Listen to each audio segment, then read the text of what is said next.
Assalamualaikum warahmatullahi wabarakatuh. Bismillahirrahmanirrahim. Alhamdulillahi rabbil alamin. Wa bihi nasta'inu ala umuri dunya waddin. Wassalatu wassalamu ala asyrafil anbiya'i wal mursalin, Sayyidina wa habibina wa syafi'ina wa qurrati a'yunina wa maulana Muhammadin wa ala alihi wa ashabihi wa dhurriyyatihi ajma'in, amma ba'd. Ashhadu an la ilaha illallah wa ashhadu anna Muhammadar Rasulullah. Fawwidu amri ilallah, innallaha basirun bil ibad. Hasbiyallahu la ilaha illa huwa alaihi tawakkaltu wa huwa rabbul arsyil azim. Qala Allah ta'ala fi kitabihil karim hikayatan an nabiyillahi Musa alaihi salam. Rabbi shrah li sadri wa yassir li amri wahlul 'uqdatam min lisani yafqahu qawli. Para asatidzah, para ibu-ibu sekalian, hafizani wa hafizakunallah, bil khusus segenap pengurus Majelis Ta'lim ibu-ibu Masjid At-Taqwa, yang semoga pengurusnya dan jamaahnya selalu dalam naungan rahmat, barakah, perlindungan serta bimbingan Allah Subhanahu wa ta'ala. Amin, Allahumma amin, insyaallah. Dan tentu saya doakan semoga kemuliaan ibu-ibu sekalian selalu dijaga dan ditingkatkan terus oleh Allah Subhanahu wa ta'ala sebagai seorang muslimah, sebagai seorang istri, sebagai seorang ibu, dunia hingga syurga. Amin, Allahumma amin, insyaallah. Allahumma inna nas'aluka ilman nafi'a wa rizqan thayyiba wa amalan mutaqabbala wa fatahallahu lana futuhal arifin. Allahumma inna na'udzubika min ilmin la yanfa' wa 'amalin la yurfa' wa qalbin la yakhsha' wa du'a la yusma'. Allahumma ati anfusana taqwaha wa zakkiha anta khairu man zakkaha anta waliyuha wa maulaha. Amin, Allahumma amin, insyaallah. Masih melanjutkan kajian kita kitab Riyadhus Shalihin, bab baru nih, terus. Bab tentang wara' dan meninggalkan syubhat.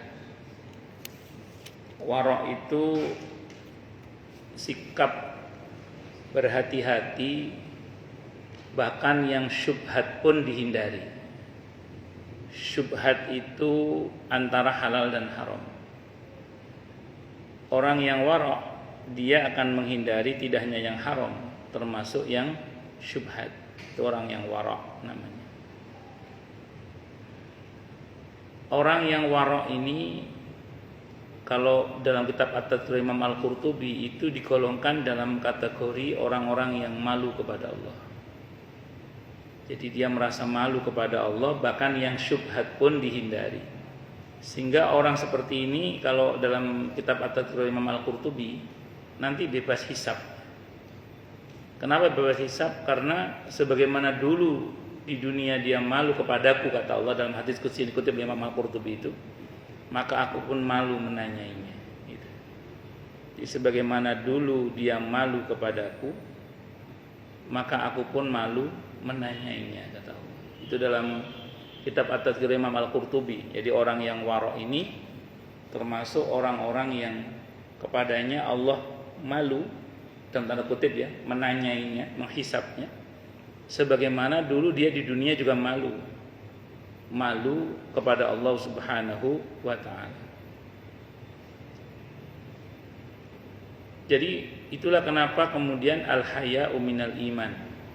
Malu itu sebagian dari iman. Dan orang kalau masih punya rasa malu itu terjaga kehormatannya. Orang kalau udah gak punya rasa malu biasanya tidak terjaga kehormatannya. Nah, tentu malu yang dimaksud adalah malu yang benar. Karena ada malu yang gak benar, yaitu misalnya malu bertanya tentang masalah ilmu misalnya. Itu termasuk malu yang gak benar itu. Makanya perihal mencari ilmu itu tidak boleh malu kalau kata orang, harus berani. Atau termasuk malu dari sebuah kebenaran, itu termasuk malu yang tidak benar. Nah, makanya kayak ibu-ibu ngaji misalnya, enggak malu aku, nah, itu malu yang salah itu. Ngaji kok malu ya, betul. Malu itu kalau berkaitan dengan perbuatan maksiat, perihal hal-hal yang sifatnya itu enggak pantas lah, itu baru namanya malu yang benar. Tapi kalau perihal ngaji, kebaikan, kebenaran, jangan malu.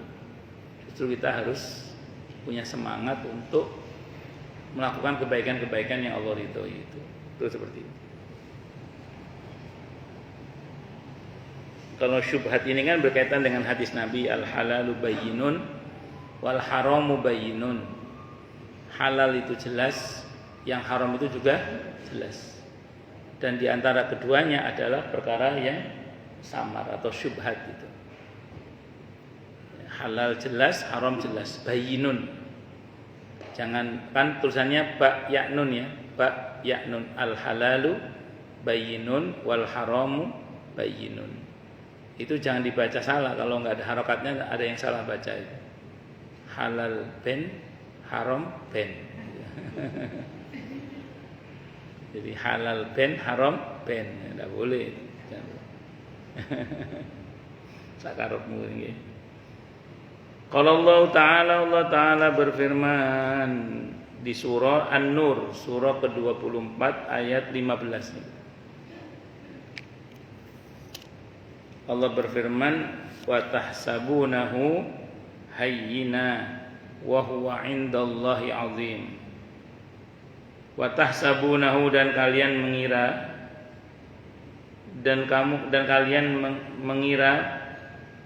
mengiranya sesuatu yang ringan, dan kalian mengiranya atau menganggapnya sesuatu yang ringan. Wa huwa 'indallahi 'azim, padahal itu sangat berat atau sangat besar di sisi Allah Subhanahu wa taala. Ini berkaitan dengan apa, Bu? Berkaitan dengan hadisul ifki, fitnah. Hadis ifki itu berita bohong tentang Siti Aisyah radhiyallahu anha. Nyebar berita bohong itu sepertinya ringan, betul nggih? Kan enteng. Kalau orang Jawa bilang, lah dititipi duit dikurangi, lah dititipi omongan ditambah-tambahi. Nah, kalau dititipi duit dikurangin, kalau dititipin omongan apa? Ditambahi. Nambahi omongan itu loh, enteng apa enteng? Enteng. Tapi di sisi Allah itu kalau sampai mengandung kebohongan, itu nilainya, dosanya besar. Apalagi menjatuhkan kehormatan saudara sesama muslim. Jika ada ucapan, teko aku lo gedang, tutuk sampean kok bisa dikolok gedang. Jadi dari saya pisang sampai kamu kok sampai kamu jadinya kolok pisang. Dibumbui, ditambah-tambahin. Nah, kita itu jangan seperti itu. Kalau tambahnya benar sih nggak apa-apa. Kalau tambahannya ini bohong, ini berita bohong ini, itu yang bahaya. Apalagi itu perihal menjatuhkan kehormatan seorang muslim. Atau ada dalam Al-Quran itu yang ringan juga sebenarnya, tapi dosanya gede karena Allah bilang wail itu celaka. mirip dengan ini juga, perihal lisan juga sebenarnya. Wailul likulli humazatil lumazah. Jadi ada humazah, ada lumazah. Itu celakalah orang yang suka mengumpat lagi mencela itu. Itu ada lumazah, ada humazah. Karena celaan itu ada yang verbal, ada yang non verbal gitu. Kalau yang verbal itu yang mencibir, memang menghina. Wah, manganu itu, nah, itu misalnya gitu. Nah, itu misalnya. Itu kan verbal itu, menghina. Kalau yang non verbal itu ekspresif, nggak ngomong, cuman mencet misalnya. Mencet, lambene diwingkis. Ya, banyak gitulah. Atau buang muka. Buang muka, mukanya dibuang. Itu kan perkara-perkara yang ringan itu ya. Enteng, tapi itu wail, kata Allah itu wail. Wail itu dosa besar, wail itu celaka, itu dosa besar. Kata Syekh Al-Baruzi rahimahullah, kalau ada perbuatan dosa sampai Allah bilang wail, wail itu artinya apa? Celaka, itu dosa besar artinya. Ringan kayaknya ini. Contoh yang lain, ini masih perihal lisan semua ini. Perihal lisan semua. Dosanya enteng tapi dosanya gede gitu loh. Tapi pahalanya juga gede kalau bener tapi. Ada orang, suatu saat saya marung sate Padang di depan rumah sakit, depan UGD rumah sakit Pondok Kopi itu, rumah sakit Islam Pondok Kopi itu. Tapi yang jalur yang UGD-nya itu depan, yang Pondok Kopinya itu, perumahan Pondok Kopi. Ada sate Padang, enak sih. Dulu ada mie Acehnya, nggak tahu masih ada nggak mie Acehnya situ? Masih ya? Oh iya, situ lah pokoknya. Saya marung sate Padang di situ itu. Terus ada orang naik motor, gitu. Berhenti depan saya. Saya kan pakai jaket, nggak pakai peci, otomatis marung. Nah, terus kalau istiqomah pakai peci itu saya tafid. Kemana saya pakai peci boleh. Kalau saya kadang saya buka, bukan kadang, sering. Nah, terus kemudian orang itu nyamperin saya, Pak, diskotik sebelah mana? Nah, diskotik ke saya, diskotik sebelah mana? Wah, wong iki rek. Ya, saya tahu tempat diskotik itu, saya tahu, karena kan jalur saya ngajar itu, saya tahu tempatnya itu. Kalau saya ngomong, tuh, ngomongnya enteng ya, tuh, itu. Sekian banyak orang yang ke situ gara-gara saya ngomong, tuh. Berapa dosa saya coba? Naudzubillah min syarri dzalik. Iya. Enteng ngomongnya, tuh, itu. Akhirnya saya ngomong, kalau masjid saya tahu. Kalau masjid saya tahu. Nah, sebaliknya juga, ketika ada orang nanya ke saya masjid, Pak, mana masjid? Saya cuma ngomong, tuh. Ternyata ini orang baru. Dia sholat di situ, saya dapat bagian pahalanya. Nanti dia ngajak temennya, dia dapat, saya dapat lagi. Dia yang ngasih tahu saya, itu terus sampai hari kiamat. Cuma ngomong tuh, hanya tuh, tapi itu pahalanya luar biasa. Allahu Akbar. Wa tahsabunahu hayyina wa huwa 'indallahi 'azim. Dan kalian menyangkanya itu enteng saja, padahal itu di hadapan Allah besar. Dalam konteks ayat ini dosanya. Tapi kalau kita netralkan teks ayat ini, tidak hanya besar dosanya, pahalanya pun juga bisa besar, asal yang kita ucapkan itu benar dan kebaikan. Ngaten nggih? Jadi makanya hati-hati dengan perkara-perkara yang sepertinya remeh, tapi ternyata dosanya gede besar. Tapi jangan meremehkan kebaikan yang kelihatannya remeh, tapi ternyata pahalanya apa? Besar. Kalau zikir, kalau bahasanya Nabi ada kan zikir yang ringan di lisan, dicintai oleh Ar-Rahman, dan berat di timbangan. Subhanallah bihamdihi, subhanallahil azim. Oh, lanjut. Berikutnya di surah Al-Fajr. Inna rabbaka labil mirsad. Al-Fajr ayat 14. Sesungguhnya Tuhanmu benar-benar selalu mengawasi. Nah, sifat warok itu implementasi dari ihsan sebenarnya. Ihsan itu anta'budallaha ka'annaka tarahu fa illam takun tarahu fa innahu yaraka. Jadi engkau beribadah kepada Allah seolah-olah engkau melihat Allah, dan kalau engkau tidak sanggup melihat Allah, pastinya Allah melihat engkau. Itu ihsan. Dari ihsan itu nanti akan lahir sifat namanya muraqabah. Selalu merasa diawasi oleh Allah. Bahkan akan muncul juga sifat namanya iffah.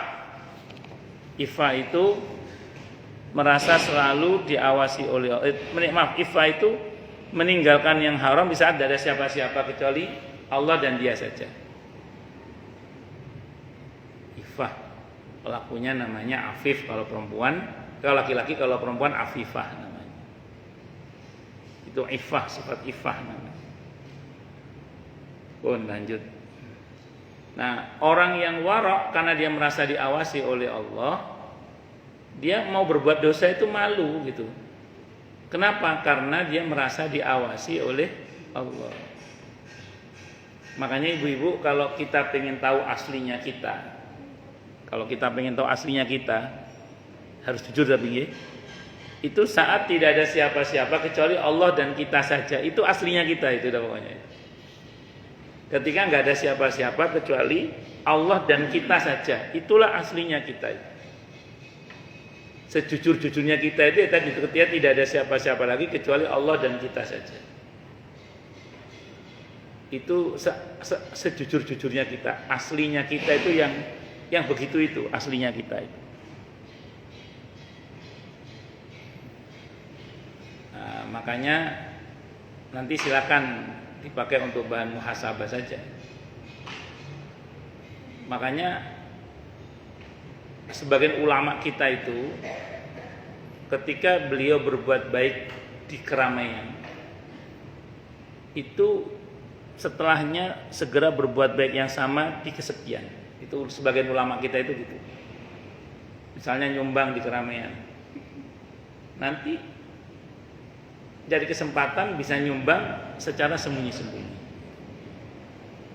Misalnya zikir di keramaian atau nangis di keramaian. Itu nanti akan cari kesempatan untuk zikir dan nangis di dalam kesepian. Untuk menunjukkan bahwa beliau itu luar dalam sama. Ada tukang. Jadi luar dalam itu sama. Untuk menunjukkan bahwa luar dalam itu sama. Ada atau enggak ada orang itu sama. Dan itulah orang-orang yang ikhlas. Makanya saya pernah dapat cerita, ada seorang ulama itu, kalau saya enggak salah namanya Maulana Umar rahimahullah. Beliau ini suatu saat ceramah di depan kurang lebih 4.000 orang selama 1,5 jam. Ceramah bayan di depan kurang lebih 4.000 orang selama 1,5 jam. Selesai ceramah itu, ada rupanya rombongan dari kampung terlambat datang. Sowan sama Syekh, kalau kita sekarang di sekretariat masjid lah. Sowan, Syekh, Maulana, mohon maaf saya tadi terlambat katanya. Saya terlambat, Syekh katanya. Tolong Syekh, saripatinya saja, intinya saja dari ceramah Syekh tadi itu, intinya saja. Kami mau mendengar intinya saja.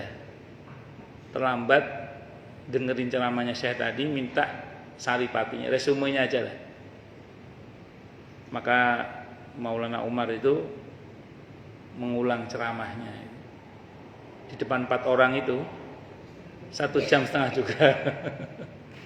semangatnya sama. Depan 4 orang maupun depan 4.000 orang semangatnya apa? Sama. Jadi bukan terus kalau jamaahnya banyak semangat, nggak ada jamaahnya terus nggak semangat. Nah ini orang-orang yang asli baik itu ya begitu itu. Mau sedikit mau banyak tetap baik. Nah, ini kita semua belajar nih, karena saya pun juga masih belajar. Kita semua belajar. Sama-sama belajar, kita semua nopo belajar. Allahu Akbar. Nggih. Bermaksiat kalau sendiri itu apa benar membutuhkan nama? Seperti apa? Bunuh diri. Oh nggih. Orang yang merobek tabir itu nggih napa? Nggih. Bersendirian kalau bermaksiat kalau sendirian. Nggih. Itu saya pernah baca, cuma saya agak-agak lupa. Tapi jadi ada 2 riwayat sebenarnya ya.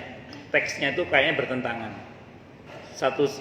Dua-duanya saya ingat saya hadisnya Sahih Muslim. Yang satu gini, Allah ampuni semua orang itu diampuni oleh Allah kecuali al-mujahirun, orang-orang yang berbuat dosa di malam hari, terus ditutup aibnya oleh Allah, siang hari dia buka.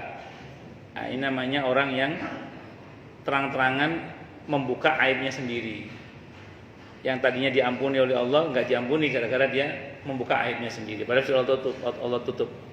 Tapi nanti ada hadis yang lain di mana Nabi mengecam seseorang yang dalam kesendirian itu berbuat dosa tanpa sepengetahuan orang lain. Dia yang ini nggak diceritakan yang ini, tapi dikecam. Sementara yang ini justru kalau ditutup malah bener, kalau dibuka malah dikecam.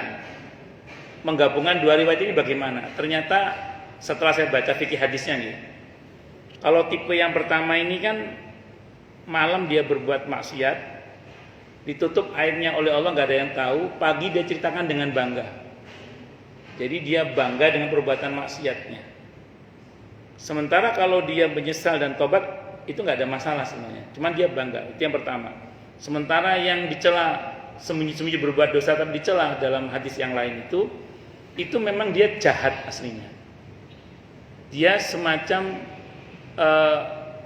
musang berbulu domba. Ayam apa domba sih? Serigala berbulu domba, musang berbulu ayam. Betul gitu ya?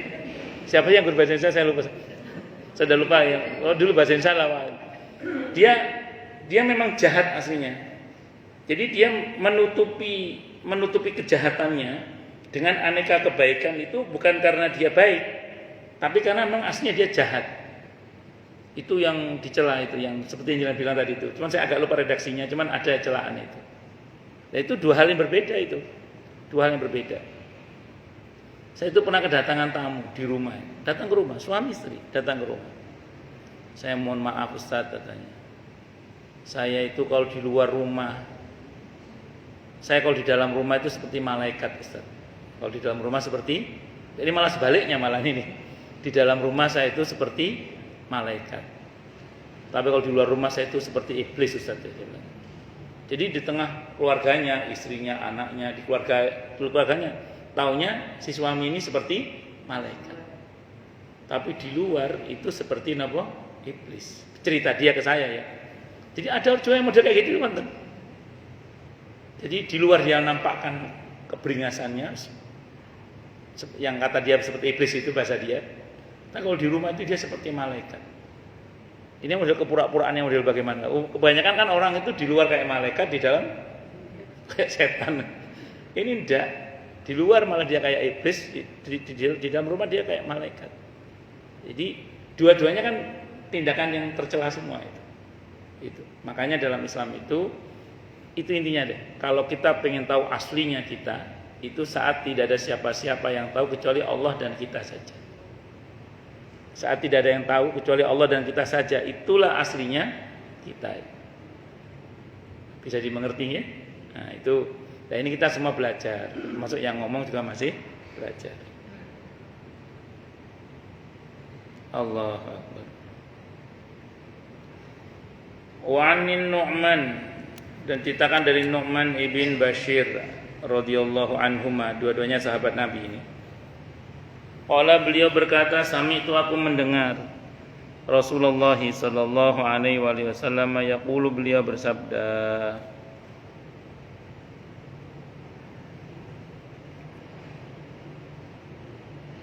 mungkin biar Anda nggak berspekulasi maksudnya di luar kayak iblis sementara di dalam kayak malaikat gimana. Jangan nggak penasaran, saya cerita aja untuk pelajaran, Jadi dia kalau dari rumah itu berangkat mau ke masjid gitu. Pamitnya mau ke masjid. Padahal main biliar. Ya mungkin ke masjid juga, cuman pulangnya main biliar. Nah, suatu saat istrinya itu merasa saya kok kena penyakit kelamin gitu. Istrinya itu ngomong gitu. Ada apa? Perasaan saya nggak berbuat apa-apa. Ya suaminya kan taunya kan orang soleh kan. Tapi tahu-tahu dia kena penyakit kelamin itu. Nah, ya istrinya nggak mau cari tahu, memang semuanya baik-baik saja kan. Tapi ketika Allah yang membuka aibnya, itulah yang kemudian terbongkar gitu. Nah, jadi tadi. Jadi suatu saat tetangganya ngomong ke ibunya ini, Bu, Bapak kok ngontrak di sana, Bu? Bapak kok ngontrak di sana, Bu?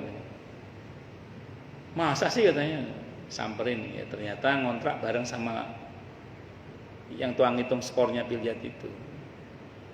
Ngontrak bersama dengan dia. Kalau cerita ke saya ngakunya sih zina gitu. Ngakunya ke saya apa? Zina. Ya itu tadi, istrinya perasaan saya nggak berbuat mesum tapi kok kena penyakit kelamin. Nah, ada apa? Itu contoh ya, naudzubillahi min syarri dzalik. Yang model begitu ya ada. Ya semoga ada tobat ya, amin Allahumma. Mudah-mudahan. Kalau orang berbuat salah kemudian dia tobat, Allah memaafkan, nanti di yaumil akhir apakah Allah akan menampakkan yang dia berbuat aib-aibnya itu lagi, atau yang tobat itu udah tidak dinyatakan lagi? Secara prinsip apa yang disampaikan oleh Nabi dalam Sahih Bukhari, perbuatan dosa yang pernah kita lakukan di masa lalu yang sudah kita tobati itu tetap, kalau termasuk yang dihisab ya, tetap dibuka di depan pelakunya agar pelakunya merasa malu juga. Cuman ujungnya diampuni oleh Allah. Kalau di hadisnya ada dua riwayat yang saya baca. Saya bacain dalam kumpulan Sahih hadis qudsi. Ada saya temukan di kitab At-Tadhkir Imam Al-Qurtubi, ada di situ. Hadisnya Sahih Bukhari. Ada dua versi riwayat. Yang pertama, dipanggil orang yang sudah taubat itu dipanggil secara khusus oleh Allah, dan tidak ada yang tahu kecuali Allah dan dia saja. Dan Allah buatkan tabir sehingga tidak ada yang tahu betul kecuali Allah dan dia saja. Kata Allah, baca catatan amalmu. Ternyata yang dibaca itu amal keburukan. Jadi tetap dibahas oleh Allah. Malu dia itu. Pas baca catatan keburukan itu dia sampai berkata, aduh celaka saya. Sampai ngomong gitu dia, aduh celaka saya. Di tengah-tengah dia baca itu sampai catatan terakhir perbuatan dosanya itu ada kata-kata gini, semua dosa tersebut di atas sudah aku ampuni, kata Allah. Seneng dia. Akhirnya dia keluar dari tabir itu, hanya membaca catatan kebaikan aja, tidak membawa catatan keburukan. Jadi orang yang telah berbuat dosa itu tetap dibuat malu di hadapan Allah, tapi tidak Allah permalukan di hadapan makhluk. Dan happy ending, ujungnya dia diampuni oleh Allah. Itu versi yang pertama. Versi riwayat yang kedua itu oleh Allah ditanya, digelar catatan amalnya, kata Allah, kalau bahasa kita, ayo ngaku nggak kamu pernah berbuat ini?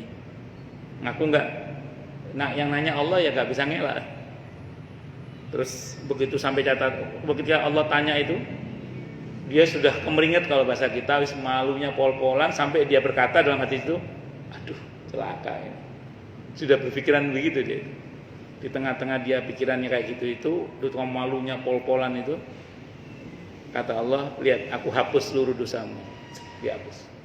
Udah keluar. Hanya membaca catatan kebaikan saja, tidak membawa catatan keburukan. Jadi perbuatan dosa kita itu tetap dibahas oleh Allah rupanya.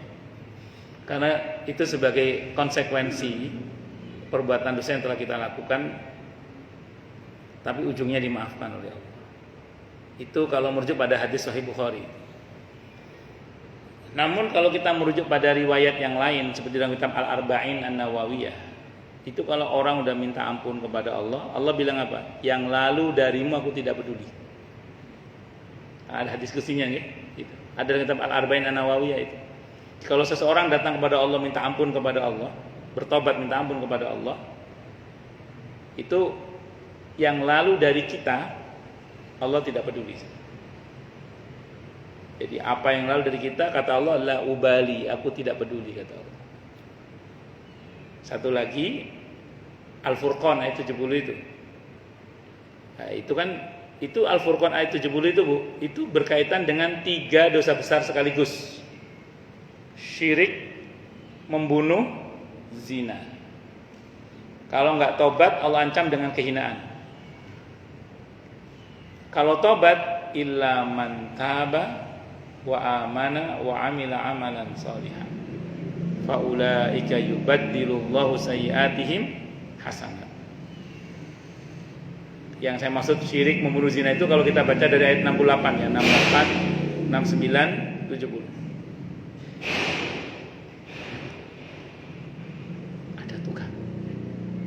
Ada tukang.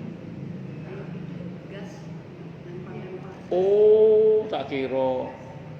Saya ngerinya ada gembreng apa yang deng-deng gini. Bukan orang marah juga, bukan ya? Jadi saya ulang, maka kecuali orang-orang yang mau bertobat, beriman dan beramal soleh, mereka itu akan diganti oleh Allah keburukannya dengan kebaikan-kebaikan. Dosa diganti dengan ampunan, dosa diganti dengan pahala, termasuk pahala yang hilang Allah ganti dengan pahala yang baru yang lebih baik. Bisa dimengerti ya? Nah, kalau kita merujuk pada riwayat ini dan ayat ini, Bu, semoga untuk kita termasuk yang nggak dibahas ya. Semoga Allah ampun dan maafkan kita, Allah tutup kasus kita, Allah nggak tanyakan itu, langsung Allah maafkan. Ya, tapi kalaupun misalnya ditanya tadi, Bu, karena udah tobat aman sih. Ya malu juga sih di hadapan Allah, tapi ujungnya itu Allah maafkan, Allah ampuni. Saya kira itu. Wallahu a'lam bishawab. Tapi saya ulang, semoga untuk kita Allah masukkan kita dalam surganya tanpa hisab, tanpa adab. Amin. Ini yang saya bilang tadi, Bu. Orang-orang yang waro ini Allah malu nanya ini. Jadi solusinya barangkali supaya nggak ditanya oleh Allah nanti di akhirat itu, dalam arti nggak ditanya tentang dosa kita, itu menjadi orang yang waro itu, menjadi orang yang waro itu seperti itu. Pun wa anin Nu'man, dan ceritakan dari Nu'man ibn Bashir radhiyallahu anhu maqala, beliau berkata, sami itu aku mendengar Rasulullah sallallahu alaihi wasallam yaqulu, beliau bersabda, innal halala, sungguhnya yang halal itu bayyinun, jelas, wa innal haram, sungguhnya yang haram bayyinun, ya jelas juga, wa bainahuma, dan di antara keduanya halal dan haram adalah mustabihatun, perkara-perkara yang syubhat, perkara yang enggak jelas, la ya'lamuhunna katsirun minan nas, di mana banyak manusia yang tidak mengetahuinya. Faman ittaqa syubhati, maka barang siapa yang menjauhi syubhat, istabra alidinihi wa irdihi, maka dia telah menjaga agama dan kehormatannya, maka terjagalah agama dan kehormatannya. Waman waqa'a fi syubhati, dan barang siapa yang terjatuh pada perbuatan syubhat, waqa'a fil haram, potensi terjatuh pada perbuatan yang haram, karra'i, seperti seorang penggembala, yar'a, yang menggembalakan gembalaannya haulal hima, di sekitar tanah larangan atau perbatasan, yushiku ayar ta'afihi, akan rawan masuk ke area terlarang gitu loh. Ala, ketahuilah, wa inna likulli malikin, sesungguhnya bagi setiap raja itu himan, ada tempat perbatasannya yang terlarang. Ala wa inna himallahi maharimuhu, ketahuilah bahwa sungguhnya batas batas larangan Allah itu, batas-batas yang terlarang dari Allah itu adalah hal-hal yang diharamkan. Ingat bahwa hal yang terlarang bagi Allah adalah hal-hal yang diharamkan.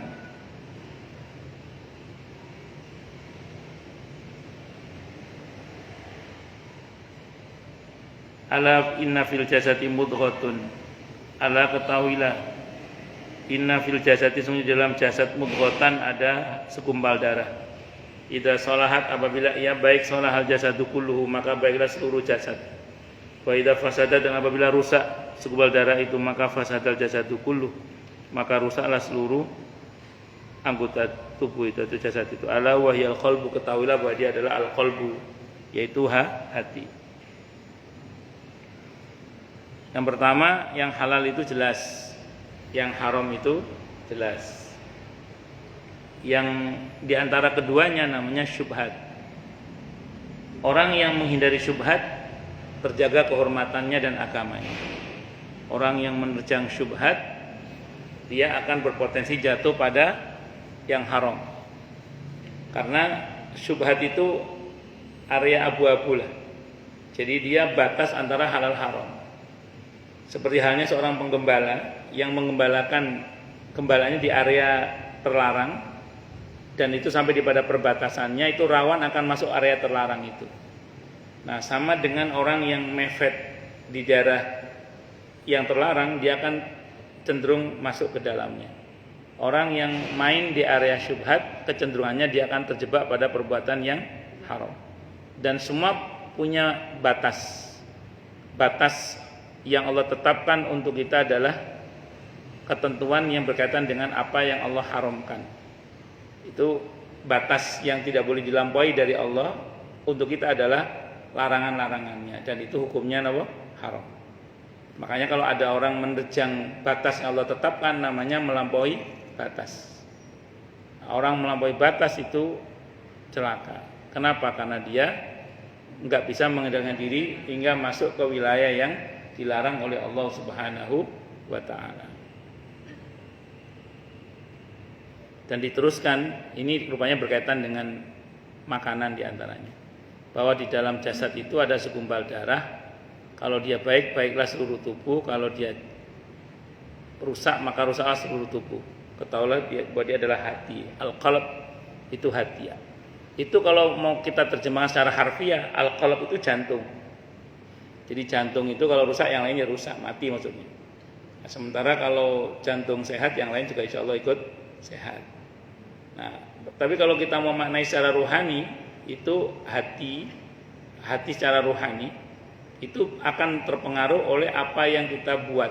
Jadi sedikit banyak perbuatan kita yang menerjang yang haram tadi, itu akan berdampak kepada mentalitas ruhani kita.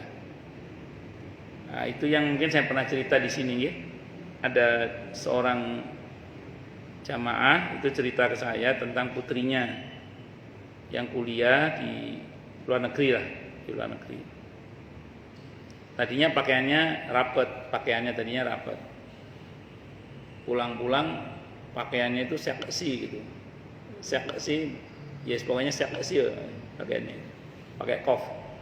Nah, ibunya kan kaget, berangkat rapet kok mulai meleketet ini ya apa ceritanya.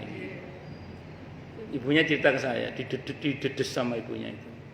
Ayo cerita sama mama, kamu ngapain di sana?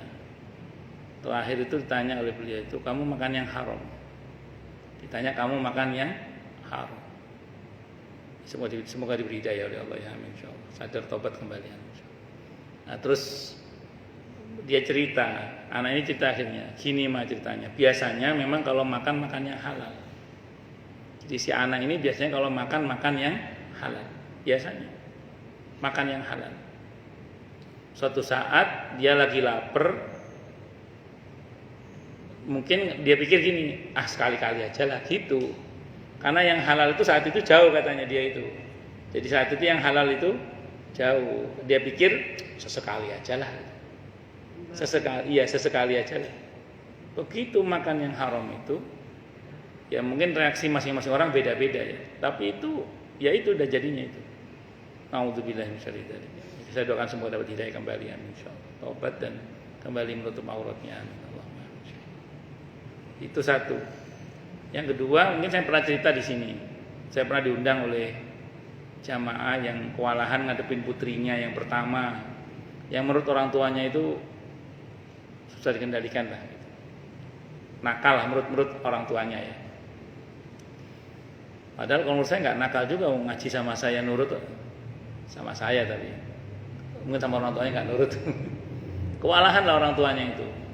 Minta dimuhasabai oleh saya kan. Sampailah pada muhasabah masalah nafkah. Nah, bapaknya kerja di BUMN ya. Beliau cerita ke saya.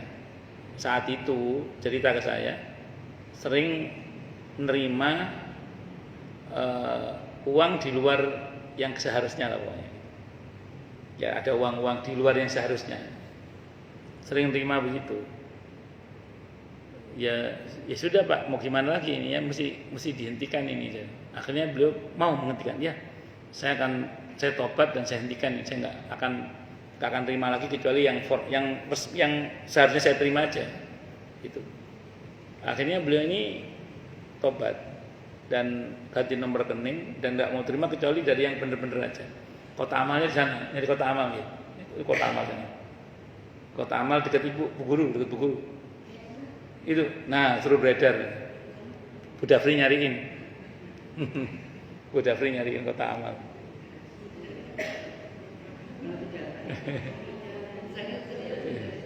Nggak buat apa-apa. Daripada nanti Bu Dafri nyariin kok mulai kota amal.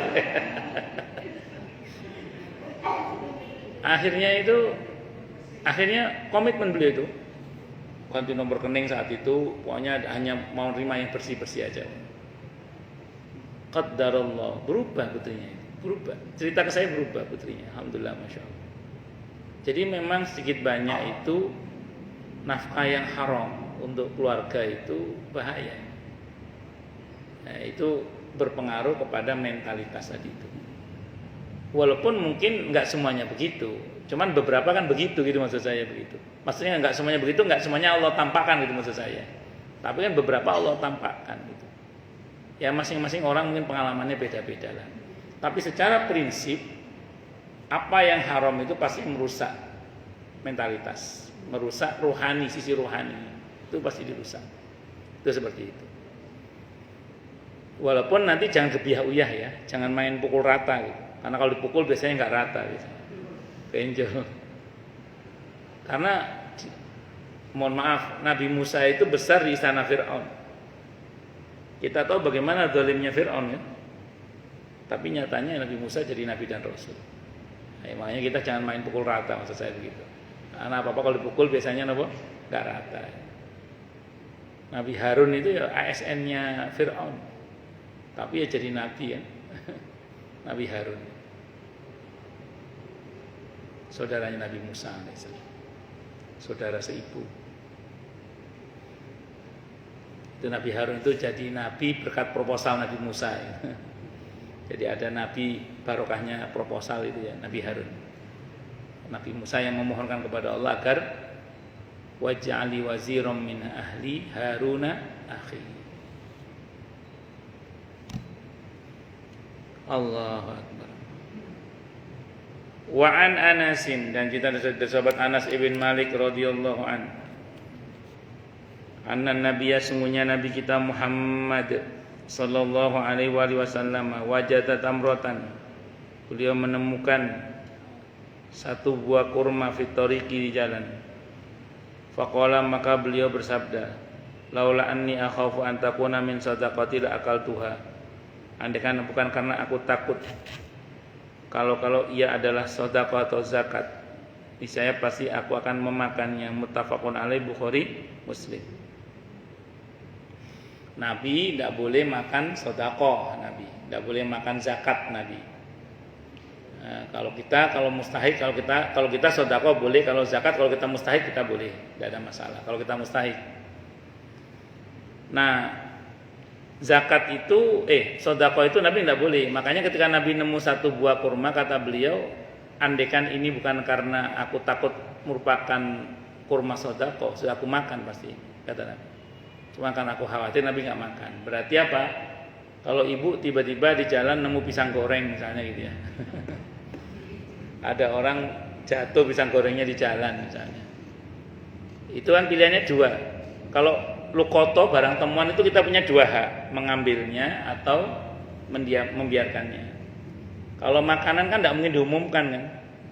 Dan kemungkinan juga basi kalau disimpan 1 tahun kan tidak mungkin. Makan aja tidak apa-apa. Silakan kalau ibu mau tadi. Kalau ibu khawatir, enggak saya pilih nggak ngambil ya nggak usah diambil tidak apa-apa. Itu seperti itu. Tapi kalau berkaitan dengan harta yang sekiranya bisa disimpan 1 tahun lebih, itu tidak boleh dipakai kecuali setelah disimpan 1 tahun dan itu diumumkan. Diumumkan. Jadi misalnya ibu nemu dompet. Kalau dompet biasanya alamatnya ada. Tidak yang nggak ada alamatnya. Misalnya nemu uang sekepok, misalnya setas kresek duit. Ternyata isinya uang palsu. Anggaplah uang beneran lah, nemu lukoto namanya itu. Nah, itu namanya apa? Lukoto, barang temuan. Itu kalau ibu pilih mengambil, ibu wajib mengumumkan. Wajib mengumumkan. Kalau setelah 1 tahun tidak ada yang ngaku, silakan dipakai, tidak apa-apa. Jadi nunggu 1 tahun dulu. Itu kalau lukoto ini. Jadi harus diumumkan. Sebuah pengumuman, barang siapa yang merasa kehilangan uang di daerah sini, hubungi kontak saya. Insya Allah banyak yang hubungi itu. Tinggal kita ngecek aja dalam bentuk apa uangnya itu kan. Ya, kalau orang yang kehilangan kan tahu pasti. Itu seperti itu. Jadi kalau lukotoh kita boleh bebas pilih. Tapi kalau lukotohnya kita gali sumur, itu pasti peninggalan orang dulu. Ambil aja tidak apa-apa kalau itu. Yang penting keluarkan zakatnya. Itu yang kapan hari ada orang nemu intan, batu intan apa di mana itu? Ya orang Sumatera atau mana yang nemu batu intan. Kalau di saya punya jamaah, beliau orang Wika. Udah pensiun sih sekarang. Dulu zaman Pak Harto, itu kalau ngerjain proyek di daerah Trowulan itu kan dulu ibu kotanya Majapahit. Kalau ngerjain jembatan kan gali pondasi sampai dalam. Itu sering nemu emas katanya. Sering nemu emas. Bukan emas Jawa Timur, memang emas beneran. Oh. Terus jamaah saya itu cerita. Itu saya nggak ngambil Ustaz, saya nggak ngambil. Beliau bilang saya nggak ngambil. Yang ngambil teman-teman saya Ustaz. Itu teman-teman yang ngambil itu Ustaz, sekarang pada miskin semua katanya. Iya, yang ngambil emas itu pada miskin semua. Ibu tahu kenapa enggak? Zakatnya nggak dikeluarin. Kan lukoto ada zakatnya. Iya. Iya, 20% zakatnya itu. 20 sampai 25% zakatnya lukoto. Jadi kalau ibu gali sumur di rumah, nemu mahkota Raja Siliwangi misalnya gitu. 2 kilo ya, itu zakatnya 20%. Itu namanya lukotoh itu. Napa? Nggih. Napa? 20% atau 25%. Itu lukotoh, barang temuan namanya. Napa?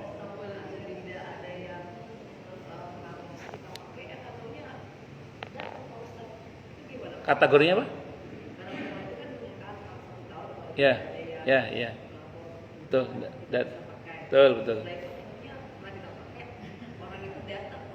Iya, dikembalikan. Iya, dengan ketentuan begitu. Iya. Dia sampai apa adanya. Sudah saya pakai separuh baru datang sama. Jadi ini separuh dulu, nanti sisanya saya kembalikan menyusul. Ya, tetap harus kembalikan. Asalkan terbukti dia pemiliknya ya. Itu seperti itu. Tapi secara hukum sudah boleh digunakan. Biasanya, naudzubillah Bu ya, uang, kalau ibu nemu uang, lukoto temuan di jalan itu, kalau nggak diumumkan langsung dipakai, itu biasanya, tapi tidak tahu betul apa enggak. Nanti akan ada yang hilang dari kita biasanya itu. Iya, betul gitu ya. Nah itu biasanya gitu biasanya. Makanya haknya dipenuhi dulu haknya, diumumkan dulu, ditahan selama setahun. Kalau nggak ada yang ngaku, baru kemudian silakan dipakai. Itu haknya lukotoh itu. Kalau kita tidak bisa memenuhi haknya lukotoh, mending nggak usah diambil, biarin aja udah. Itu sebetulnya. Kecuali makanan tadi, kalau makanan tadi tipe makanan tadi langsung makan tidak apa-apa. Kan mungkin kan ada orang bawa jatuh kan makanan, orangnya mungkin udah mungkin nyari, paling jatuh paling sekelindes motor, tahu ternyata belum kelindes. Jenengan makan silakan, tidak apa-apa. Karena ini dalilnya diantaranya ini tidak apa-apa. Karena makanan mau diumumkan setahun, yo. Jadi apa panganan setahun itu? Kecuali kalau di freezer, tapi ya beban banget ya. Makan aja kalau makanan tidak apa-apa. Kalau benda diumumkan, gitu.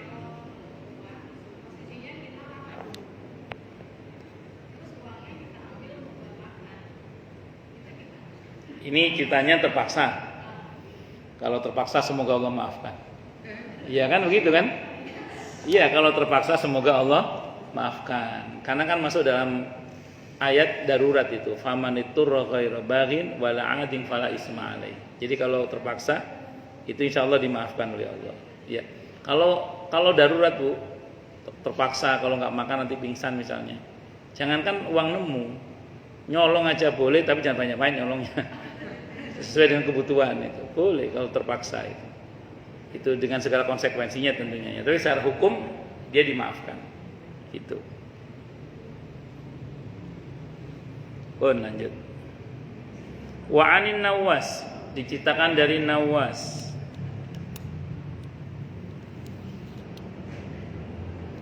Ibn Sam'an radhiyallahu anhu 'anin Nabi, dari Nabi kita Muhammad sallallahu alaihi wasallam, qala, beliau bersabda, al-birru husnul khuluq. Adapun kebaikan yang sempurna itu terletak pada baiknya budi pekerti. Wal ismu ma haka fi nafsika, dan adapun perbuatan dosa adalah apa yang membuat tidak tenang di dalam hatimu. Wa karihta ayat toli'a alaihin nas, dan kamu tidak suka kalau orang mengetahuinya. Rawahu Muslimun, hadisnya riwayat Muslim. Yang pertama, kebaikan yang sempurna itu terletak pada baiknya budi pekerti. Dengan kata lain, kebaikan kita akan disempurnakan oleh Allah kalau kita mengerjakannya dengan menggunakan akhlak. Contoh. Ini contoh aja. Ada 3 orang berbagi ke anak yatim. Ada 3 orang berbagi ke anak yatim. Yang pertama standar. Sini Jom, nih buat kamu. Udah sana ya pergi ya. Nah, standar ini. Dia dapat pahala, insya Allah. Tapi pahalanya standar, karena dia asal ngasih gitu aja. Yang kedua, anaknya siapa? Masya Allah, semangat ya. Jangan putus asa, ini buat kamu ya. Semua jadi yang soleh, didoakan. Anak yatimnya dimuliakan, pakai akhlak. Ini nilainya sempurna. Kenapa? Karena pakai akhlak. Ngasih ke anak yatim tapi sambil dimuliakan anak yatim. Apalagi pakai nanya, ibu masih muda pada tua. Maksudnya kalau masih muda dikasih modal usaha. Kalau udah tua disantuni aja, maksudnya itu. Terus kemudian yang terakhir, bagi anak yatim juga, tapi sambil menghina. Sini lo, dasar miskin lo, yatim lo nih. Yang kedua ini alih-alih dapat pahala, malah dapat dosa. Iya kan, menghina dia. Iya. Allahu Akbar. Makanya hati-hati. Sholat juga sama. Ada 3 orang sholat. Ini sering saya contohkan ya. Kalau bosan ya bilang kata saya contoh yang lain. Yang satu sholat karena kewajiban. Yang penting saya tidak berdosa lah. Sholat. Oke, Allah. Bener-bener. Berpahala insya Allah. Standar nilainya.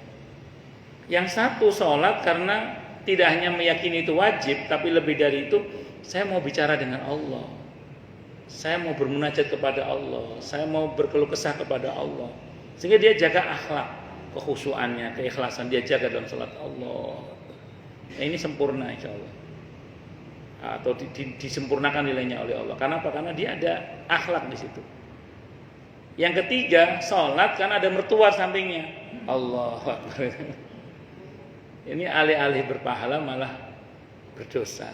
Walaupun sholatnya masih walaupun dia sholat dengan riya itu masih lebih baik daripada dia nggak sholat. Jadi orang sholat dengan riya itu masih lebih baik daripada yang nggak sholat. Ibu tahu kenapa? Karena yang nggak sholat jelas durhakanya sudah. Yang riak tadi masih mau sholat ya, walaupun riak tapi masih mau sholat. Itu walaupun dalam tanda kutip dimarahi, tapi kalau bahasanya para ulama gini, nanti orang yang sholatnya sambil riak itu akan dipanggil oleh Allah sebagai orang yang sholat tapi dimarahi gitu loh. Tapi masih dipanggil sebagai orang yang sholat daripada yang nggak sholat. Kalau yang nggak sholat jelas durhakanya sudah. Kalau yang masih mau sholat itu masih lebih baik. Makanya jangan kita menyepelekan sebagian orang yang mungkin, mohon maaf ya, sholatnya masih kurang bener lah istilahnya gitu. Walaupun kita nggak setuju, tapi dalam pandangan Allah, orang yang masih mau sholat itu, walaupun nggak bener itu masih lebih baik daripada yang nggak sholat. Karena yang nggak sholat, kalau orang yang nggak sholat jelas durhakanya, kalau yang masih mau sholat itu masih dipanggil sebagai orang yang sholat walaupun dimarahi gitu. Bisa dimengerti nggih? Nah, ya tentu semoga kita termasuk yang tidak dimarahi. Amin. Allahumma amin. Insyaallah. Dia seperti itu. Terus kemudian dosa itu adalah apa yang buat hatimu tidak tenang. Jadi gini Bu, ini rumus sederhananya gini Bu. Di dalam hati kita yang paling dalam itu ada namanya fuad. Fuad itu hati yang paling, hati nurani lah kalau bahasa kita. Hati yang paling dalam itu namanya fuad. Nah, fuad itu kata Allah dalam surah An-Najm ayat 11. Itu maka dabal fuadu ma ra'a. An-Najm surah ke-53 ayat 11. Hatinya yang paling dalam itu tidak bisa mendustakan apa yang dilihatnya. Jadi hati nurani itu nggak bisa bohong Bu. Kalau ada hal yang nggak benar yang kita lakukan, itu hati itu berontak gitu loh. Nggak tenang, hati itu nggak tenang. Jadi seperti ada sesuatu gitu loh, seperti ada sesuatu itu, ada sesuatu dalam hati itu kalau bahasa Indianya apa itu Bu? Kuch hutahi. Ada sesuatu di dalam hati itu kan bahasa Indianya kuch hutahi. Iya, pertentangan di dalam, iya, pertentangan. Nah, dan orang yang nuraninya masih hidup, dia akan merasa malu kalau sampai apa yang dia lakukan itu diketahui oleh orang lain. Itu baru namanya perbuatan dosa. Itu seperti itu. Umumnya perbuatan dosa itu begitu. Tapi dengan catatan ya, hati nuraninya sehat. Tapi kalau hati nuraninya udah mati, ya dia tenang-tenang aja. Kenapa? Karena udah mati rasa. Udah. Kalau bahasa sederhananya, dia udah berbuat salah, nggak ngerasa salah, celakanya malah merasa benar. Nauzubillah.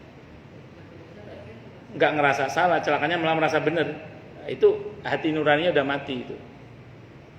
Makanya gini Bu, nun sewu nggih, kalau panjenengan kita, kalau kita masih punya rasa malu dengan perbuatan dosa yang kita lakukan, ada rasa malu, bersyukurlah pada Allah. Berarti masih hidup, ini masih hidup, nuraninya masih hidup, masih aman lah, insyaallah. Tapi kalau satu saat naudzubillah ada seseorang yang berbuat dosa itu udah tidak malu lagi, bahkan dia bangga dengan perbuatan dosanya, apalagi dia merasa benar, nah, itu udah penyakit, udah akut itu, penyakit dalam hatinya udah akut itu, naudzubillah min syarri dzalik. Pun lanjut nggih.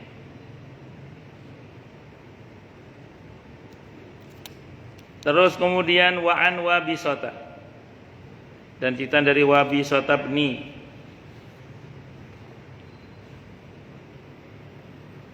Salah ini kalau Wabisotab wa'an bisa. Wa'an Wabisotab bni Ma'bad, dan ceritakan dari Wabiso yang menjadi anaknya Pak Ma'bad radhiyallahu anhu. Qala, beliau berkata, ataitu aku sowan kepada Rasulullah sallallahu alaihi wasallam. Sowan itu menghadap. Faqala, maka beliau bersabda, ajita tas'alu anil bir, apakah kamu datang untuk bertanya tentang kebaikan? Qultu, aku menjawab, na'am, nggih. Nggih itu iya. Faqala, maka bersabda siapa? Rasulullah sallallahu alaihi wasallam. Sallallahu alaihi wasallam, istafti qalbak, mintalah kamu fatwa kepada hatimu. Albirru, adapun kebaikan itu adalah matma'annat ilahi an-nafsu, sesuatu yang hati itu tentram terhadapnya. Watma'anna ilaihi al-qalbu, jiwa tentram terhadapnya dan hati juga